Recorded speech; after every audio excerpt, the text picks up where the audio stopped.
Akan terjadi nggak nih, Rick? Sudah terjadi Perang Dunia Ketiga. Sudah terjadi? Sudah terjadi.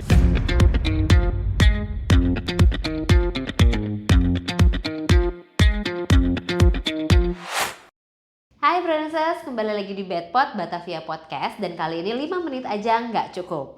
Hari ini masih tetap dengan Bruri, kita akan membahas sesuatu hal yang menarik. Yuk, kita mulai. Nah, Ri, sekarang pengen bahas yang lagi ramai banget, yaitu adalah Perang Dunia Ketiga. Ya. So far sih harusnya belum kan ya? Ya. Harusnya belum. Akan terjadi nggak nih, Ri? Nah, sebenarnya kalau dibilang belum, kalau menurut saya itu sebenarnya sudah terjadi Perang Dunia Ketiga. Sudah terjadi? Sudah terjadi, tapi jangan bayangin Perang Dunia Ketiga itu kayak Perang Dunia Kedua, Perang Dunia ke-1, invasi militer, agresi militer, tembak-tembakan. Karena kayaknya zaman now nggak banyak negara yang benar-benar tuh pengen perang lagi. Karena kehidupan civilization ini ya, kehidupan umat manusia ini tuh sudah berkembang sedemikian rupa sehingga sayang gitu. Sivilisasi ini, kebudayaan dan kehidupan kita tuh sudah terbentuk, sudah begitu majunya, sehingga sangat sayang sekali kalau sampai kita melakukan perang. Karena kan rusak, harus bangun lagi. Ongkosnya tuh jadi terlalu mahal. Bahkan sebenarnya kehidupan kita 20-30 tahun terakhir, itu tuh it's all about economy. Bahkan politik aja, itu tuh all about economy. Kalau dulu kan politik ideologi gitu ya, terus pengaruh gitu ya, terus platform, struktur negara mau gimana. Sekarang it's all about economy. Bagaimana at the end of the day menyejahterakan rakyatnya. Nah, menyejahterakan rakyat itu mau pakai platform kayak, mau pakai politik kayak, mau pakai ideologi, at the end of the day ekonomi. Betul. Nah, kenapa saya bilang Perang Dunia Ketiga ini sudah terjadi tapi dalam perspektif bentuknya berbeda, perang ekonomi, ya yang kita jalanin sekarang. Bagaimana ekonomi itu menjadi alat untuk menekan, untuk meminta, atau untuk mendapatkan apa maunya kita, dan bukan lagi pakai senjata. Senjata itu cuman ya ngancem-ngancem dikit bolehlah, atau pasang postur, tapi nggak benar-benar sampai ditembakkan lah gitu kan, tapi lebih ke economic policy jadinya. Nah, kalau kayak misalnya yang udah sempat terjadi kayak Rusia Ukraina gitu kan, ada perang. Itu gimana, Ri? Jadi kan kalau definisinya perang dunia itu kan berarti berskala besar, berskala dunia. Betul. Sehingga boleh dibilang dunia sedang berperang gitu ya. Tanpa mengecilkan kejadian-kejadian yang dari Ukraine, Rusia sampai sekarang kan juga ada ketegangan ataupun peperangan di Timur Tengah gitu ya. Jadi ini perang yang lebih berskala kecil lah boleh dibilang, atau yang lebih berskala regional, nggak berskala dunia. Tentunya sangat kita sayangkan dan kita ingin segera berakhir.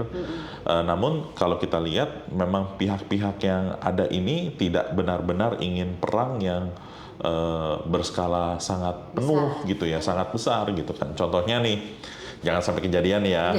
Rusia kan punya nuklir, udah ngancem berkali-kali, tapi kan at the end of the day nggak dipakai juga kan, tanpa mengecilkan Vladimir Putin ya.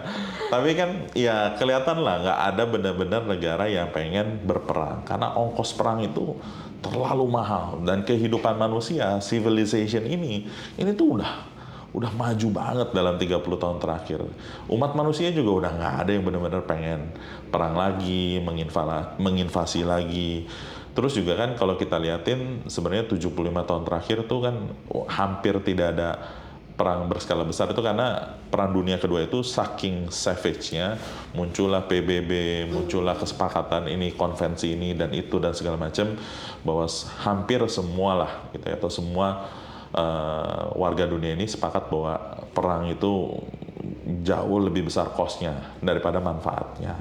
So, in my definition, the new war is the economical war, gitu. And it's going on, It's going on. Nah, sekarang kalau misalnya kita ngomongin economy war gitu kan, kayak perang ekonomi. Perang itu kan biasanya ada senjatanya. Nah, kalau di ekonomi senjatanya apa? Senjatanya kebijakan ekonomi,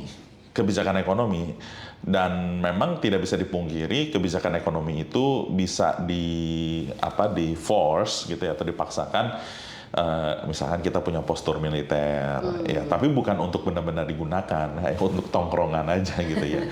Yang bisa benar-benar dipakai adalah satu ya resources, sumber daya. Artinya kalau kita punya uang, kita punya kekayaannya, ya kita bisa force orang lain. Misalnya kita punya duit, kita bisa paksa negara lain misalkan, jual dong, bikin dong gitu kan, ya seperti itu.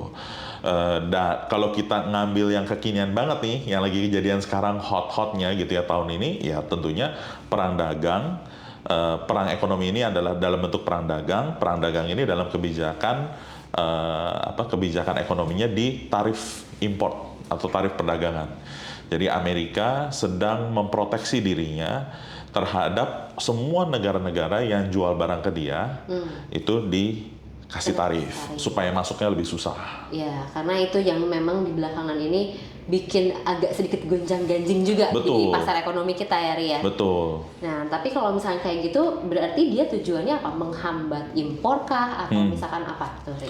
Nah, sebenarnya Donald Trump itu bukan presiden yang istilah kerennya dia tuh presiden yang unorthodox gitu ya, tidak biasa gitu ya. Jadi sebenarnya orang juga masih mereka-reka sih tujuannya sebenarnya apa gitu ya. Kalau secara teori ekonomi ya tarif import itu biasanya diterapkan untuk melindungi industri dalam negeri. Jadi kalau misalkan ada barang murah atau ada barang canggih dari luar negeri, terus masuk ke negara kita gampang, nah produsen-produsen yang barang sejenis di dalam negeri itu akan mengalami kesulitan untuk menjual barangnya dengan harga yang lebih kompetitif atau kualitas yang lebih bagus. Ya, apalagi kalau kita negara yang nggak maju atau negara yang baru berkembang, ya pasti kalah dengan industri negara lain yang sudah lebih maju. Barangnya antara lebih murah atau lebih bagus. Ya, jadi sebenarnya tujuannya seperti itu. Bisa juga, on the other hand, pajak import ini atau tarif import ini untuk revenue negara. Revenue negara, jadi pemerintahnya mengutip pajak lah dalam tanda kutip. Tarif import itu sebenarnya dalam tanda petik itu ya pajak, majakin warga sendiri gitu sebenarnya.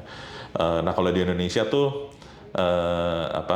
contohnya PPNBM barang mewah. Jadi mobil-mobil yang kategori tertentu itu pajaknya bisa 100% gitu ya.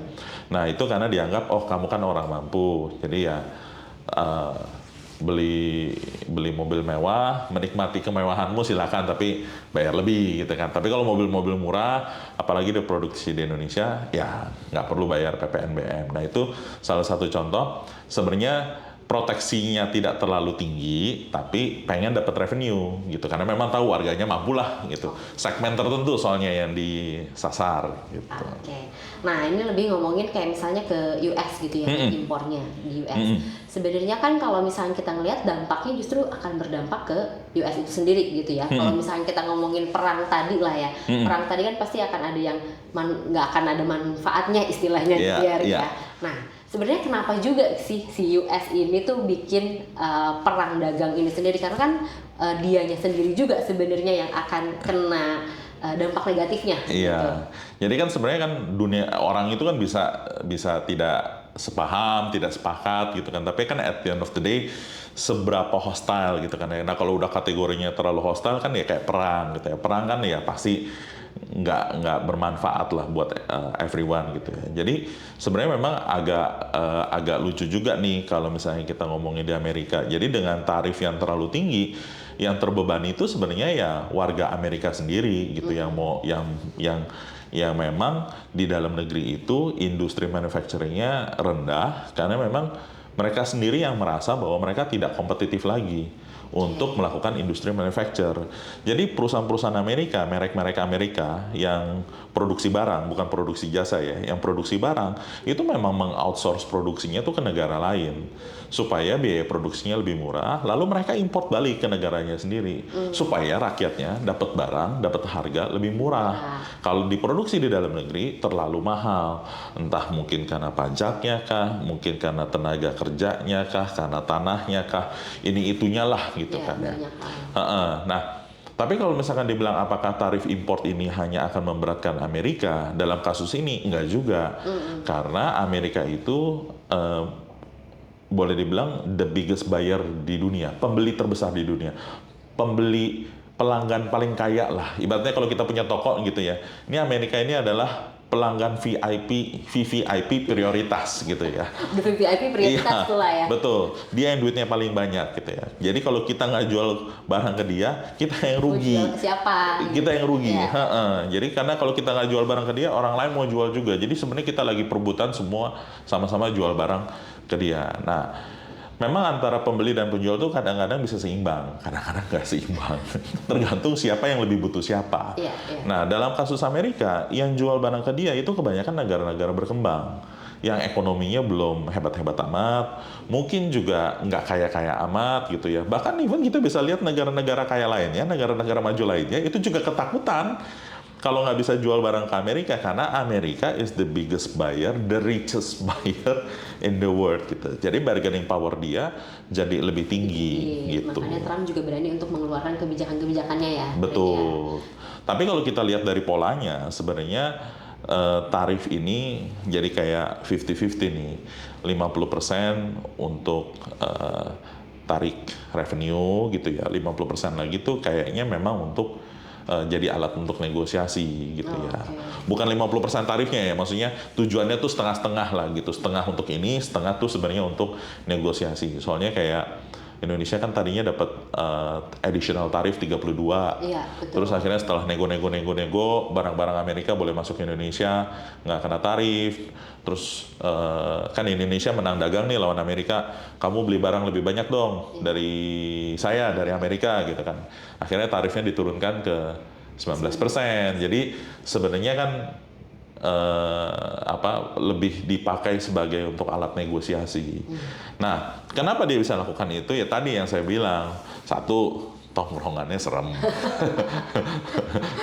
Ya kan kalau dia nggak punya militer gitu kan, ya kita juga ya bodo amat gitu ya. Ya satu, tongkrongannya serem. Terus kedua ya simple juga.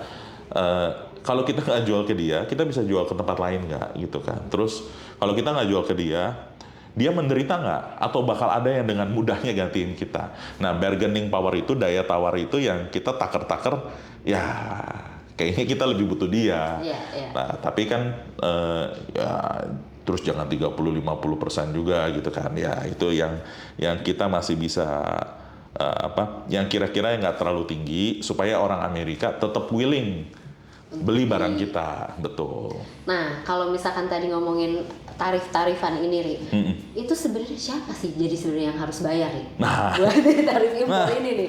Ini tuh seru banget karena kan Donald Trump itu selalu bilang we pay nothing, they pay 19% untuk Indonesia ya. Ada videonya tuh mau naik helikopter, heboh banget. Terus Jepang ya, dia bilang they pay 15, we pay nothing. Sebenarnya kebalik gitu. Itu nggak usah di Google lagi, nggak usah dicari, percaya sama saya, terbalik, yang bayar mereka.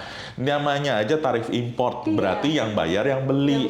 Kalau tarif ekspor, baru yang bayar yang jual gitu kan. Itu 19-0 gitu kan, dia bilang ya 19 versus 0 gitu kan. Yang bayar tuh mereka. Justru sekarang barang-barang Amerika masuk ke Indonesia, ya theoretically ya, nanti prakteknya saya nggak tahu, ya jadi lebih murah. Ya tadinya misalkan masuk ke Indonesia karena proteksionis di Indonesia, misalkan kita negara berkembang, 1 juta ada tarif import 10%, 100.000 misalkan gitu. Barang dari Amerika itu katanya nggak boleh kena lagi, jadi 0. Jadi yang tadinya kita harus bayar 1.100.000, kita bisa jadi bayarnya cuma 1 juta. Ya nggak tahu sih kalau pedagangnya nggak turunin ya. Tapi theoretically ya harusnya lebih murah untuk barang yang dari Amerika.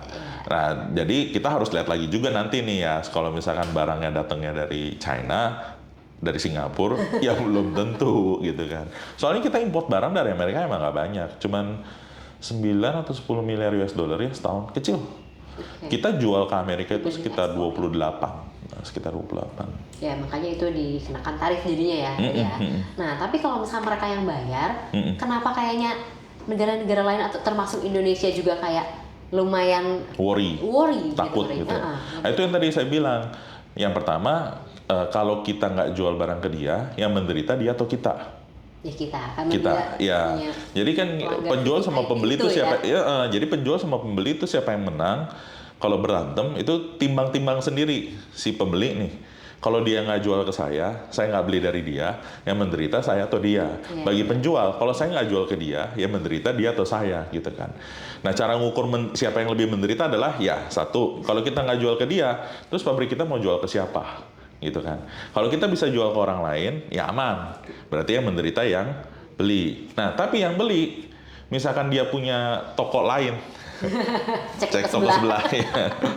Nah, kalau misalkan dia bisa cek toko sebelah, ya kita yang rugi gitu ya. Nah, timbang-timbangan begitu, memang negara-negara berkembang itu banyak yang ekonominya lumayan bergantung dengan ekspor gitu ya. Atau minimal ekspor ini membantu ekonomi negara-negara berkembang yang memang belum solid-solid amat, belum stabil-stabil amat, belum kuat-kuat amat, belum kaya-kaya amat. Jadi additional ekspor ini membantu, apalagi kalau dijual ke Amerika, kan Amerika orang kaya, jadi barang juga bisa kita jual mahal, lebih premium sedikit lah gitu kan. Nah itu tuh memang jadi additional income bagi banyak negara berkembang, even negara maju.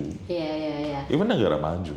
Nah, kalau misalkan kita tarik mundur sedikit, Ri, dulu tuh kan kayaknya penetapan tarif ini tuh lebih banyak di-highlight ke China ya, gitu. Nah, sekarang kenapa sih kayak mulai ngerebet untuk ke negara-negara lainnya, Ri? Karena kan kayaknya musuh utamanya aja sebenarnya China. Harusnya musuh utamanya kan China gitu ya. kan, Ri. Jadi kalau kita flashback ke Trump periode 1 itu kan di tahun 2017, 18, 19, 20. Ya. Nah, dia turun di Januari 21. Jadi di periode 1 dia sasarannya China karena memang waktu itu belum dimulai nih perang dagang, dan sasaran yang paling empuk adalah yang pasti yang menang dagangnya paling banyak lawan Amerika. Ya dong. Ya. Saya merasa kalah dagang, tekor. Jualan saya lebih sedikit, saya beli lebih banyak. Nah, kalau mau ngajak ribut, carinya siapa dong? Yang paling banyak jual ke saya, ya kan? Paling sedikit beli dari saya. Nah, itu yang jadi sasaran. Nah, itu China. Nah, kali ini kita juga tidak menyangka gitu ya. Akhirnya perang dagang ini menjadi berskala besar. Ya, ekonom, ya Brances nanti carilah sendiri gitu ya. Banyak banget beritanya. Kalau ditanya mana yang benar, nggak tahu juga gitu. Bisa jadi semuanya juga benar.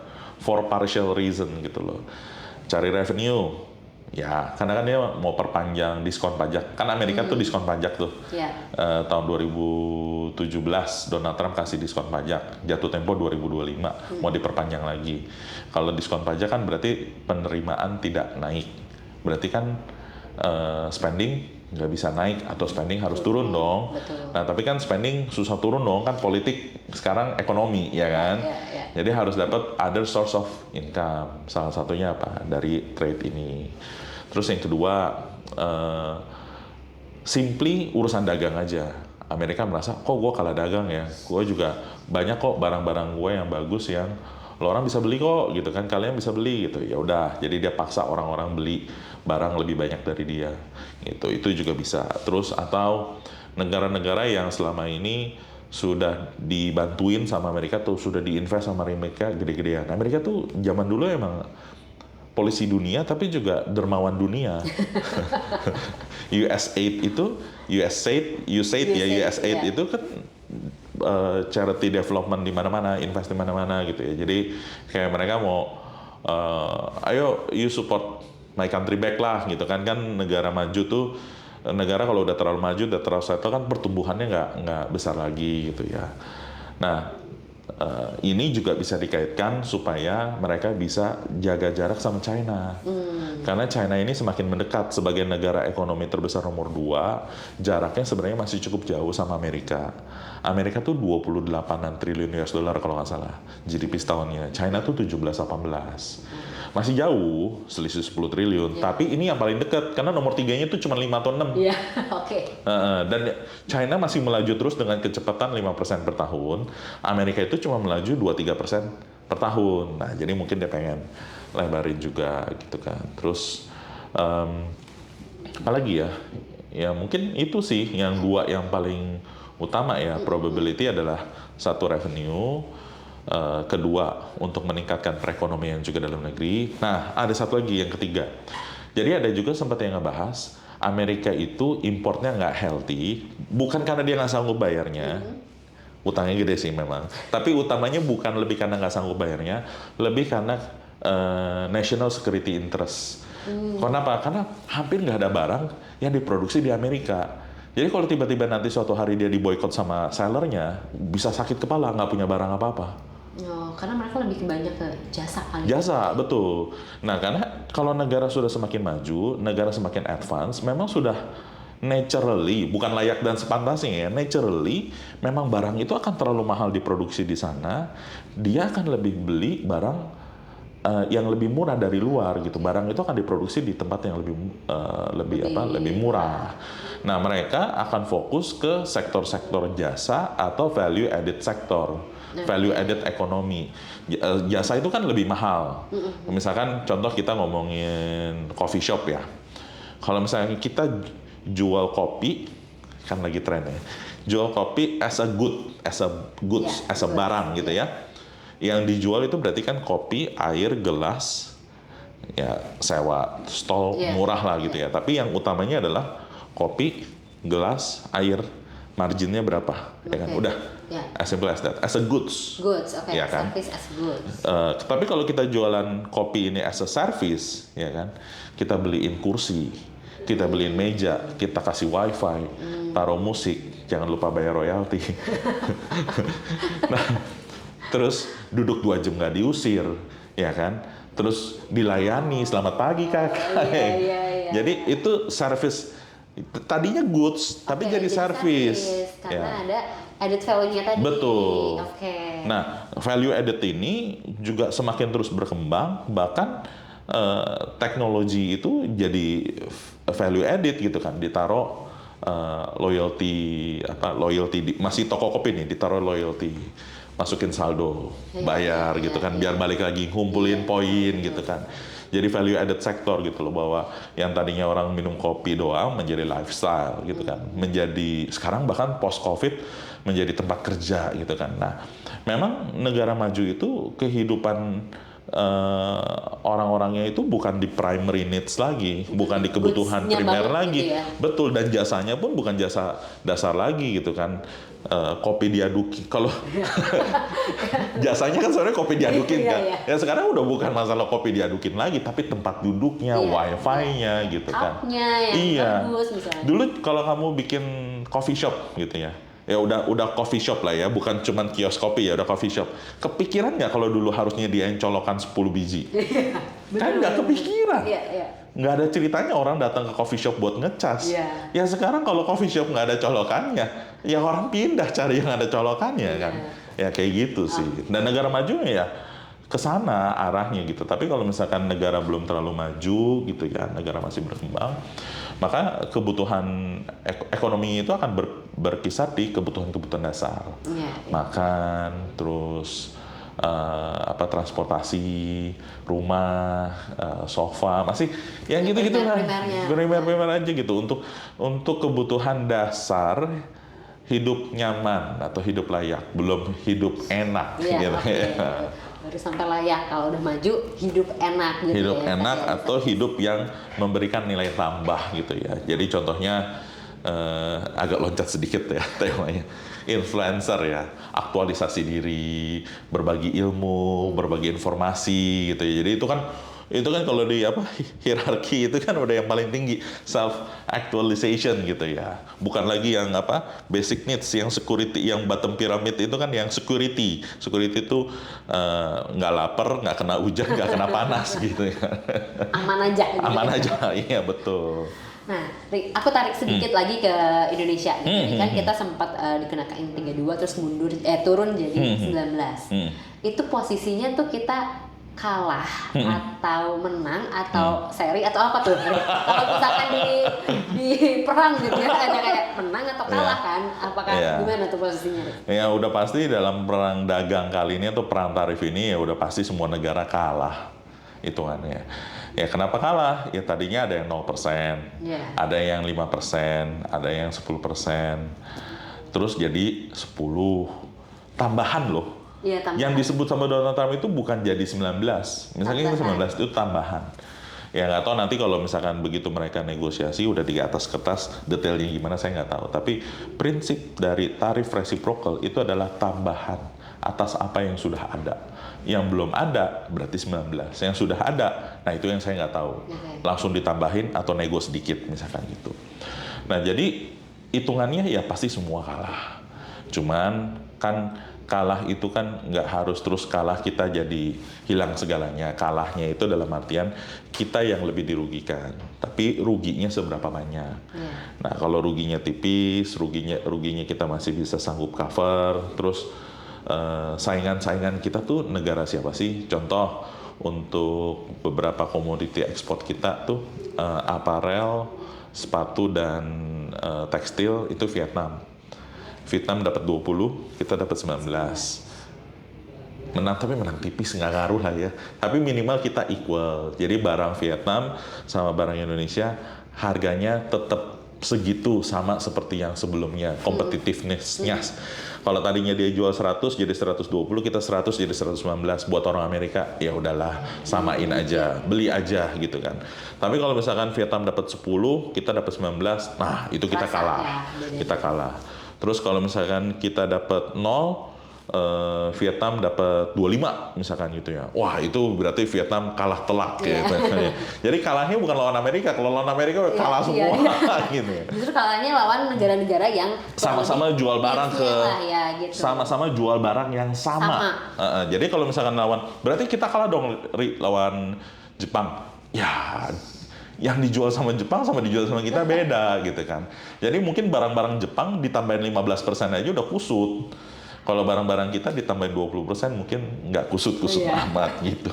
Karena beda yang dijual. Beda, betul. Oke.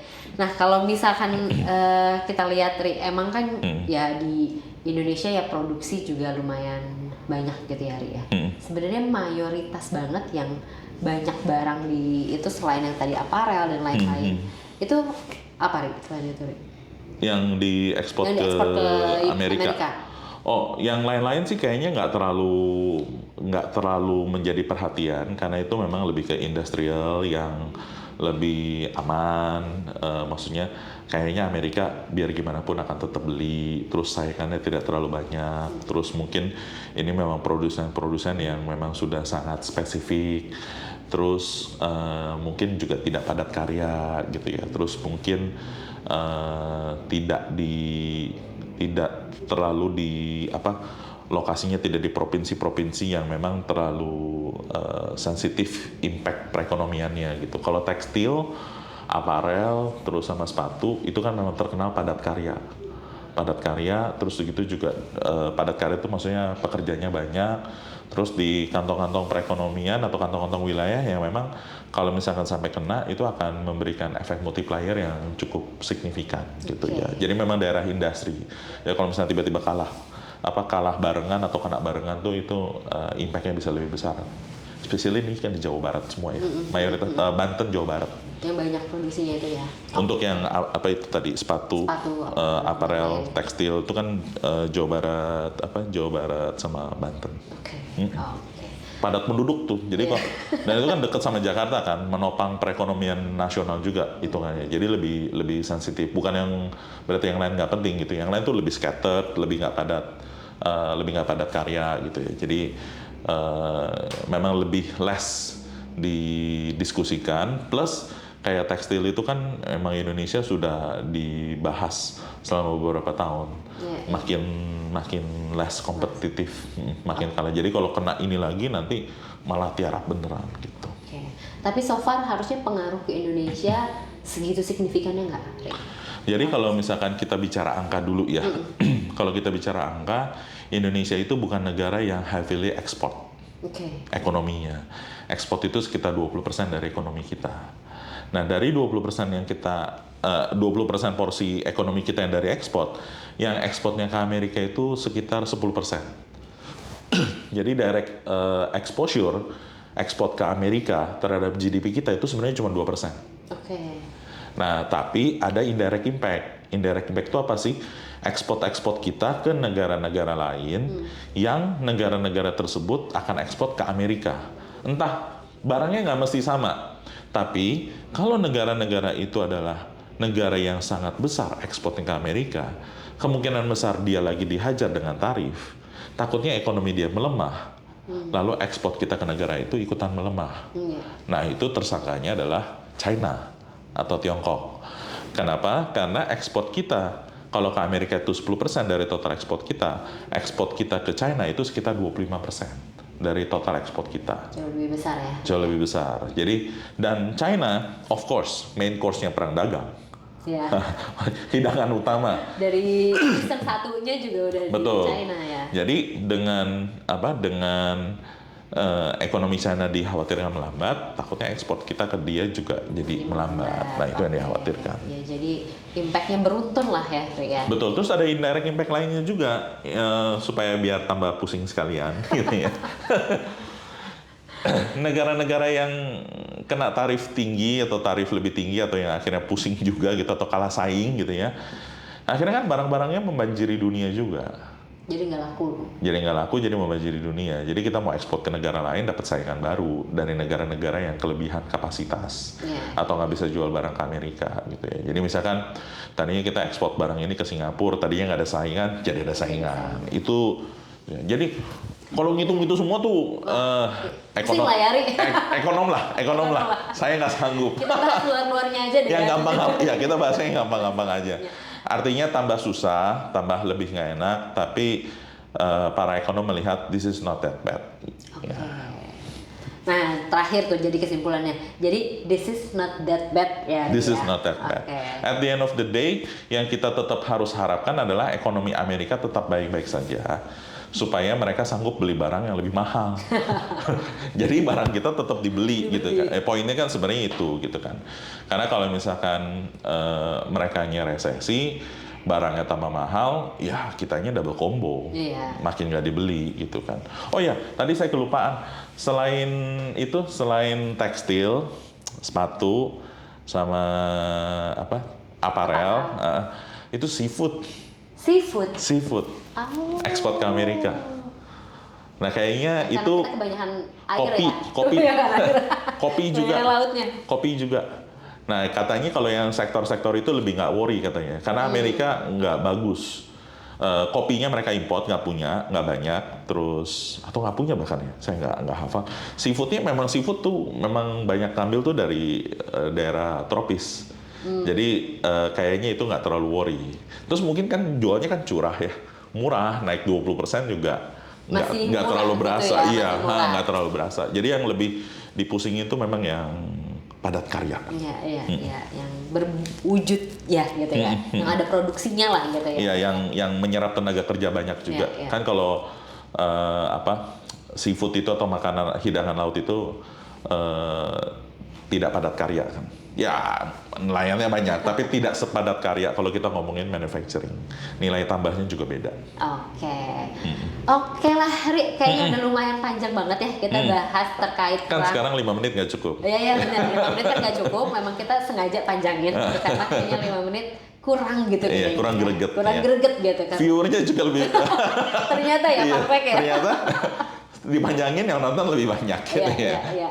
Oke. Seru banget obrolan kita hari ini gitu ya, tentang impor. Rencananya aku mau bahas perang dunia, jadi bahas perang dagang, perang ekonomi, tapi pasti Bro Renses juga harusnya bisa dapat banyak banget input atau dapat informasi baru lah ya setidaknya dari podcast kita kali ini gitu. Oke, Bro Renses, sekian Bedpot kita kali ini. Jangan lupa subscribe, like, dan share juga ya.